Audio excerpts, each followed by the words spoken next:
Megastar Chiranjeevi హీరోగా దర్శకుడు Bobby Kolli తెరకెక్కిస్తున్న mega 158 లో కీలక కూతురు పాత్రపై చర్చలు ఊపందుకున్నాయి. మొదట కృతి శెట్టి, తర్వాత సారా అర్జున్ పేర్లు వినిపించగా, తాజాగా అనస్వర రాజన్ దాదాపు ఖరారైనట్లు టాక్. తండ్రి, కూతుళ్ల భావోద్వేగాలతో సాగే ఈ కథలో ఆ పాత్రకు ప్రత్యేక ప్రాధాన్యం ఉండనుందని సమాచారం. ప్రొడక్షన్ పనులు వేగంగా సాగుతుండగా, అధికారిక ప్రకటన త్వరలో వెలువడే అవకాశముందని సినీ వర్గాలు చెబుతున్నాయి. టాలీవుడ్లో భారీ అంచనాలు నెలకొల్పుతున్న మెగా 158 ప్రాజెక్ట్పై రోజురోజుకీ ఆసక్తి పెరుగుతోంది.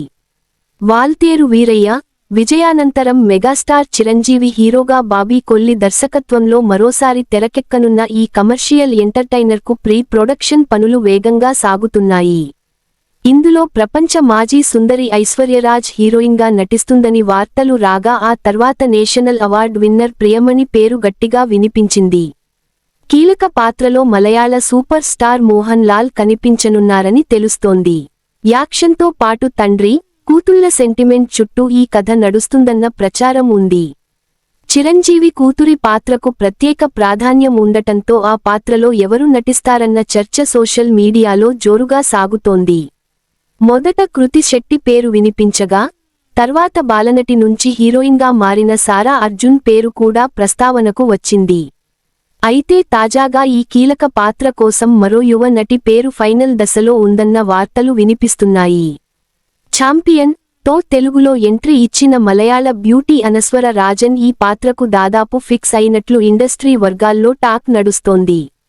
భావోద్వేగాలకు అధిక ప్రాధాన్యం ఉన్న పాత్ర కావడంతో సహజ నటనలో నైపుణ్యం కలిగిన నటిని ఎంపిక చేయాలనే ఆలోచనతో దర్శకుడు బాబీ కొల్లి జాగ్రత్తగా నిర్ణయం తీసుకుంటున్నారని సమాచారం.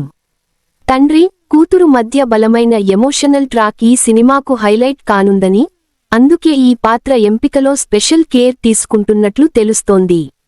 అనస్వర రాజన్ 2017లో మలయాళంలో విడుదలైన ఉహరణం సుజాత ద్వారా సినీ ప్రయాణం ప్రారంభించారు. తొలి చిత్రంలోనే సహజ నటనతో ప్రేక్షకుల దృష్టిని ఆకర్షించిన ఆమె వరుస అవకాశాలతో దూసుకుపోతున్నారు. ముఖ్యంగా 2023లో విడుదలైన కోర్ట్ రూమ్ డ్రామా నేరు లో చూపులేని యువతిగా ఆమె చేసిన నటన విమర్శకుల ప్రశంసలు అందుకుంది. ఆ చిత్రంలో ఆమె భావ వ్యక్తీకరణ, బాధను ఆవిష్కరించిన తీరు నటిగా ఆమె పరిణతిని చూపించింది. అనస్వర ఇటీవల పలు యువ కథానాయికలతో పోటీ పడుతూ విభిన్నమైన పాత్రలను ఎంచుకుంటున్నారు. కుటుంబ కథలు, ఎమోషనల్ డ్రామాలు, లీగల్ థ్రిల్లర్లలోనూ తనదైన ముద్ర వేస్తున్నారు. తెలుగులో ఛాంపియన్ తో తొలి హిట్ అందుకున్న ఆమె మెగా 158 లో ఛాన్స్ కొట్టేసిందన్న వార్త ఇండస్ట్రీలో హాట్ టాపిక్గా మారింది. చిరంజీవి లాంటి సీనియర్ స్టార్తో స్క్రీన్ షేర్ చేసుకునే ఛాన్స్ రావడం ఆమె కెరీర్కు పెద్ద మైలురాయిగా మారొచ్చని అంచనా.